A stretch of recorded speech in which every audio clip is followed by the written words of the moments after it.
Good morning student, B first year BSc first year geography, doctor Anuj Jhajharia, आपका हार्दिक स्वागत। कल हमने बात क्या चल रही थी, अपना वायुमंडल टॉपिक चल रहा था और वायुमंडल में हमने पृथ्वी के बारे में बात की थी कि सूर्य की स्थिति क्या होती है, कि सूर्यताप की बात कर रहे थे हम कि सूर्यताप किस प्रकार से पृथ्वी को प्रभावित करता है, कि सूर्यताप को प्रभावित करने वाले कारक कौन कौन से हैं। तो हमने सूर्य की स्थिति की बात की थी कि वर्ष में एक बार कर्क रेखा पर, एक बार मकर रेखा पर और 2 बार भूमध्य रेखा पर सीधा चमकता है। तो हम बात करेंगे कि जैसे जैसे सूर्य भूमध्य रेखा से, ये 0 डिग्री हमारी क्या है, भूमध्य रेखा, जैसे जैसे सूर्य भूमध्य रेखा से ध्रुव की तरफ जाएगा वैसे वैसे सूर्यताप की मात्रा में कमी आती जाएगी। हम सभी जानते हैं कि सूर्य की सीधी लंबवत किरणें कहाँ पड़ती हैं, भूमध्य रेखा पर पड़ती हैं, लेकिन जैसे जैसे हम भूमध्य रेखा से ध्रुव की ओर जाएंगे तो जो हमारी सूर्य जो ताप की मात्रा है उसमें क्या आती जाती है, कमी आती जाती है। देखिए कैसे, ये क्या है, हमारे इस भूमध्य रेखा के जो समानांतर है इसको हम बोलते हैं अक्षांश, सही है। तो अक्षांश, जैसे जैसे हमारे अक्षांश बढ़ते जाते हैं उसी रूप में सूर्यताप की मात्रा है जो कम होती जाती है। देखिए कैसे, अगर हम अक्षांश की बात करें, जो 0 डिग्री अक्षांश है वहाँ हमें सूर्यताप की जो मात्रा प्राप्त होती है वो होती है 100%। क्यों प्राप्त होती है, क्योंकि सूर्य की सीधी किरणें वहाँ पड़ती हैं, इसलिए हमें सूर्यताप की मात्रा कितनी प्राप्त होती है, 100%। अगर 10 डिग्री अक्षांश की हम बात करें तो हमें यहाँ 10 डिग्री उत्तरी गोलार्ध से ही 10 डिग्री दक्षिणी गोलार्ध की हम बात करें तो वहाँ पर हमें जो सूर्यताप की मात्रा प्राप्त होगी वो कितनी होगी, 99%। इसी अकॉर्डिंग हम 20% पे जाएंगे, 95%, और उसके बाद 50 पे जाएंगे 68%, और 90 डिग्री पे जाएंगे तो 42% हमें सूर्यताप की मात्रा प्राप्त होगी। तो इससे निष्कर्ष क्या निकलता है कि जैसे जैसे हम भूमध्य रेखा से ध्रुव की ओर जाएंगे तो सूर्यताप की मात्रा में कमी आती जाएगी। क्यों कमी आएगी, क्योंकि जो सूर्य की किरणें हैं उनका तिरछापन बढ़ता जाता है और जितना अधिक वायुमंडल को वो क्रॉस करेंगे उतना ही अधिक सूर्यताप की मात्रा प्राप्त होगी। क्योंकि हम सभी जानते हैं जितना अधिक वायुमंडल होगा, वायुमंडल क्या करेगा, सूर्य की किरणों का परावर्तन करेगा, प्रकीर्ण करेगा, जिसके माध्यम से धरातल पर जो सूर्यताप की मात्रा प्राप्त होगी वो कम प्राप्त होगी। इसमें 100 डिग्री पे मत पहुंच जाना आप, क्योंकि जो हमारे अक्षांश होते हैं कितने होते हैं, 90 होते हैं, सही है। तो 90 डिग्री अक्षांश ध्रुव जो हमारा बिंदु है उस पर हमें 42% है वह सूर्यताप की मात्रा प्राप्त होती है। आगे हम बात करेंगे कि कुछ शब्द हैं जिनके बारे में आपको जानना आवश्यक है, क्योंकि ये जगह जगह आपके काम आएंगे, तो उस समय इनका अर्थ आपको पता होना चाहिए। देखिए, एक होता है संचालन, क्योंकि वायुमंडल को गर्म करने में महत्वपूर्ण भूमिका निभाते हैं। संचालन है, संवहन है, अभिवहन है, ये क्या करते हैं, हमारे वायुमंडल को गर्म करने में महत्वपूर्ण भूमिका निभाते हैं। तो आपको पता होना चाहिए कि जो संचालन है क्या है, जिसको हम बोलते हैं कंडक्शन। क्या बोलते हैं इंग्लिश में, कंडक्शन बोलते हैं। देखिए क्या होता है, 2 पिंड होते हैं, एक गर्म एक ठंडा, उनमें तब तक ऊर्जा का प्रवाह होता रहेगा जब तक कि वो दोनों नॉर्मल या सामान्य तापमान पर नहीं आ जाते। एक गर्म पिंड है, एक ठंडा पिंड है, दोनों हमने पास पास रख दिए, एक टेबल पे रख दिया। एक तो हमने क्या रख दिया, बर्फ़ का टुकड़ा रख दिया, और दूसरा हमने क्या रख दिया, एक पतीली में गर्म पानी रख दिया। तो क्या होगी, ऊर्जा का प्रवाह होगा, ऊर्जा क्या होगी, स्थानांतरित होगा, गर्म ठंडे की ओर और ठंडा गर्म की ओर। कुछ समय बाद आप देखेंगे कि बर्फ़ तो पिघल जाएगी और जो उबलता हुआ पानी है वह धीरे धीरे नॉर्मल हो जाएगा।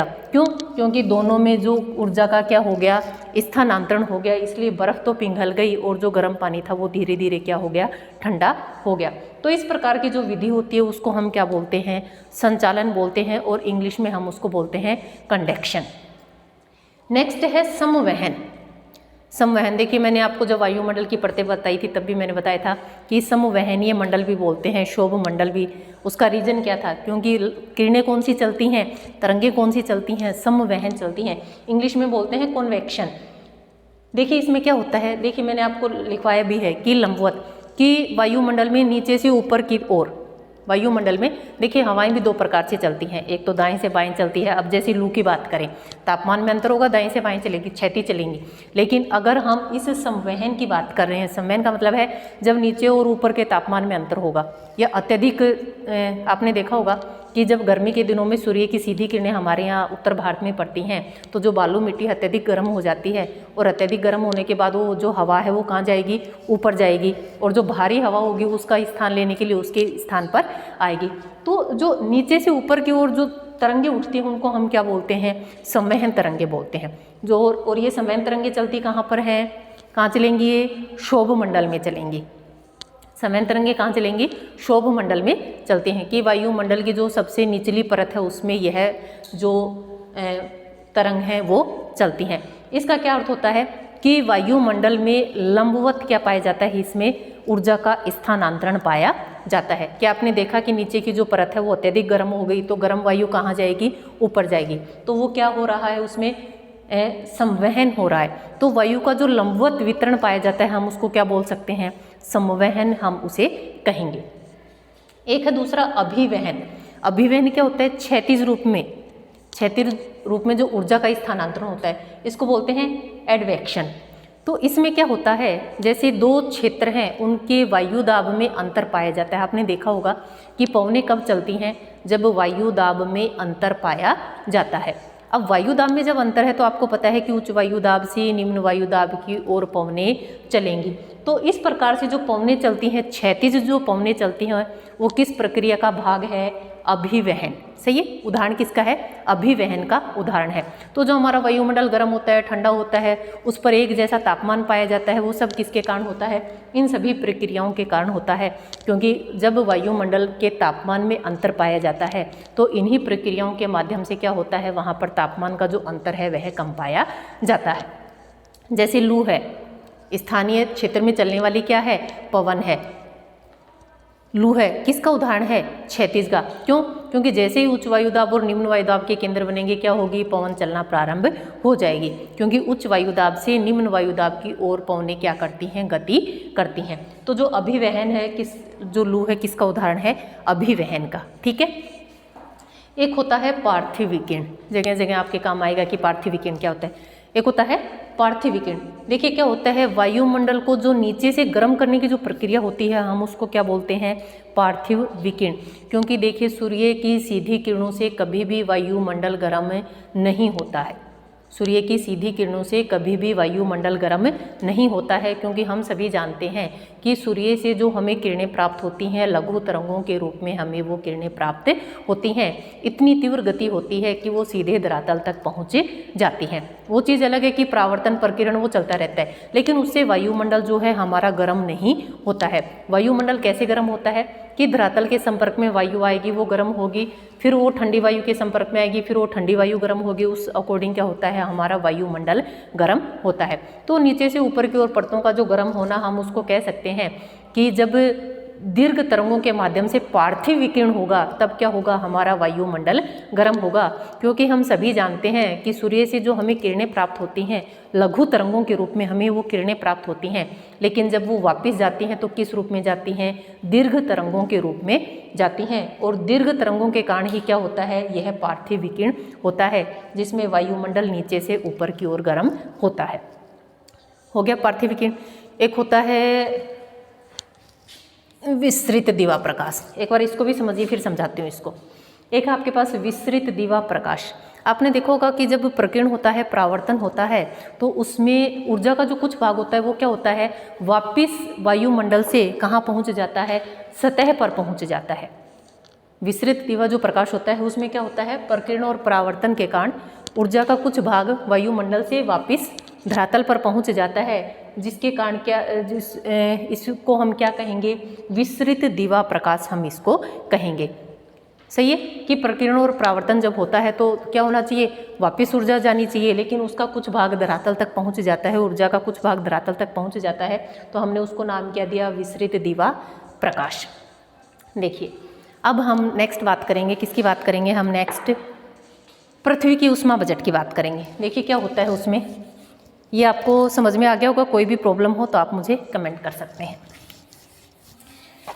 नेक्स्ट हम बात करते हैं, किसकी बात करते हैं, पृथ्वी के ऊष्मा बजट की बात करते हैं कि पृथ्वी सूर्य से कितनी ऊष्मा ग्रहण करती है, उसके बारे में हम बात करेंगे कि पृथ्वी का वास्तव में ऊष्मा बजट क्या है। आपने देखा होगा कि घर को पूर्ण रूप से संचालित करने के लिए एक महिला होती है, गृहिणी होती है, क्या बनाती है, बजट बनाती है। उसी प्रकार से हमारी जो पृथ्वी है वो भी क्या, किसका निर्माण करती है, बजट का निर्माण करती है, क्योंकि उसके पास जितना आता है उसको वह वापस भी लौटाना होता है, और उसी के माध्यम से जो हमारी पृथ्वी पर जीवन योग्य जो तापमान हमें चाहिए, कह सकते हैं कि हम औसत वार्षिक तापमान उसको बनाए रखने में सक्षम रहती है।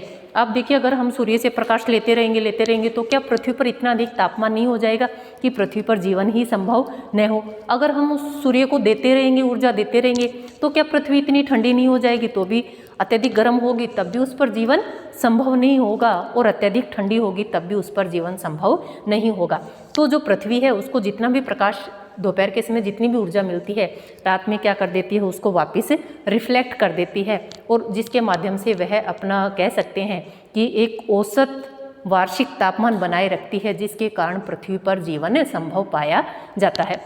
अब पूछें कि क्या पृथ्वी ऊर्जा का संचय करती है? नहीं, न तो पृथ्वी ऊर्जा का संचय करती है और न ही उसको भविष्य के लिए संरक्षित रखती है कि कल पता नहीं धूप निकले नहीं निकले, आज मैं कुछ ऊर्जा को बचा के रख लूँ, ऐसा नहीं होता है। जितनी भी ऊर्जा हमें प्राप्त होती है उतनी ऊर्जा वापस क्या हो जाती है, रिफ्लेक्ट हो जाती है। तो आपने देखा होगा कि दिन में तापमान बढ़ जाता है और रात्रि में उसी गति से तापमान कम पाया जाता है। और इसमें मुख्य रूप से एक उत्तरदायी कारण और है, स्थल और जल का स्वभाव। मिट्टी है, जल्दी गर्म होगी, तापमान अधिक होगा, रात को पार्थिव विकिरण होगा, उतनी ही जल्दी तीव्र गति से क्या पाया जाएगा, तापमान कम पाया जाएगा। जिस गति से तापमान बढ़ेगा उस गति से ही तापमान कम भी होगा। आपने देखा होगा कि जो मरुस्थलीय क्षेत्र हैं, दोपहर में 48 डिग्री सेल्सियस तक वहाँ तापमान पहुँच जाता है, और रात में 0 डिग्री सेल्सियस तक भी वहाँ पर तापमान पहुँच जाता है, क्योंकि मरुस्थल की जो विशेषता होती है, बालू मिट्टी पाई जाती है, और बालू मिट्टी आप सभी जानते हैं कि जल्दी गर्म होती है और जल्दी ठंडी होती है। जैसे ही गर्म होगी दिन का तापमान अत्यधिक बढ़ जाएगा, और जैसे ही ठंडी होगी रात्रि में पार्थिव विकिरण के माध्यम से उतनी ही तीव्र गति से तापमान क्या होगा, कम होगा। यही कारण है कि जो मरुस्थल है वहाँ पर दैनिक जो तापांतर है वह सर्वाधिक पाया जाता है। दैनिक तापांतर का अर्थ होता है दिन और रात के तापमान में अंतर, कि दिन का सर्वाधिक और रात का न्यूनतम, उनके बीच का जो अंतर पाया जाता है उसको हम क्या बोलते हैं, तापांतर, कि उन दोनों के ताप में कितना अंतर पाया जाता है। ऐसा माना जाता है कि मध्य अक्षांश के जो मरुस्थल हैं वहाँ पर जो दैनिक तापमांतर है वह सर्वाधिक पाया जाता है। दिन और रात के तापमान के अंतर को हम क्या कहेंगे, दैनिक तापमांतर। नेक्स्ट बात करते हैं। ये तो कुछ बेसिक टॉपिक थे, बेसिक बातें थी, उनकी हमने बात की। इसमें एक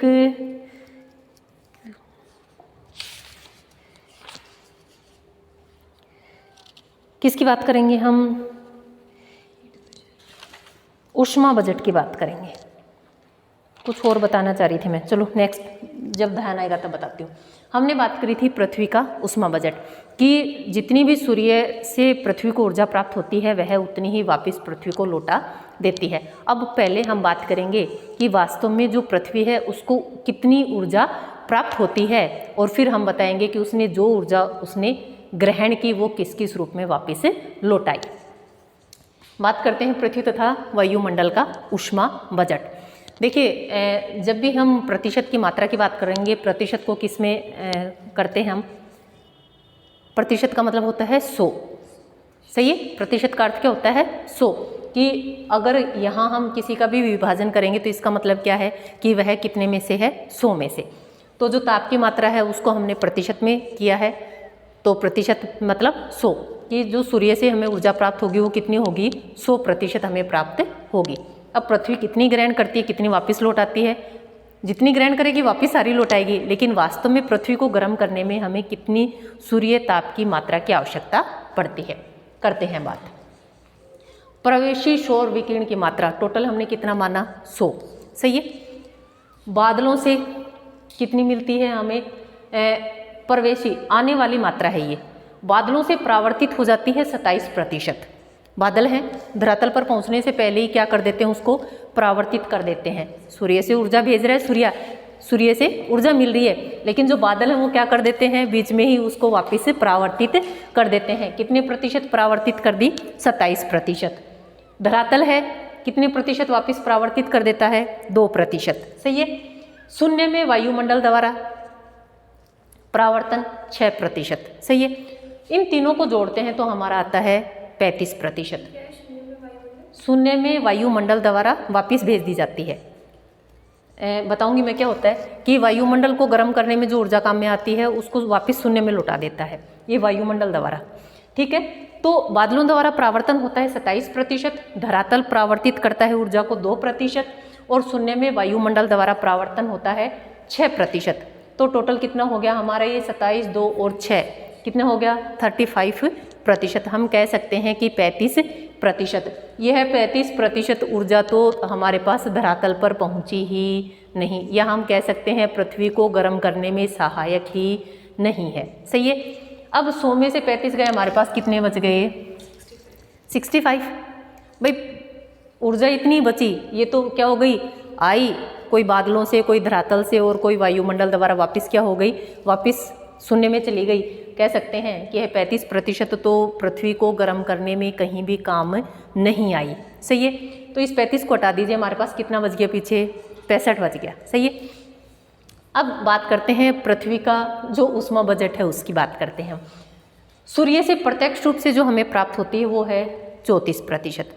कि सूर्य से प्रत्यक्ष रूप से जो पृथ्वी को ऊर्जा प्राप्त होती है वो है कितनी, 34%। और विसरित दिवा प्रकाश से जो हमें प्राप्त होती है वो है 17%। देखिए विसरित दिवा प्रकाश मैंने आपको अभी बताया था कि प्रकीर्णन और परावर्तन के कारण वायुमंडल से कुछ ऊर्जा वापस धरातल पर लौट आती है, जिसको हम क्या बोलते हैं, विसरित दिवा प्रकाश। तो जो 17% है ये क्या हो गई, हमें वापस मिल गई, पृथ्वी को मिल गई। 34 और 17 कितना हो गया, 51%।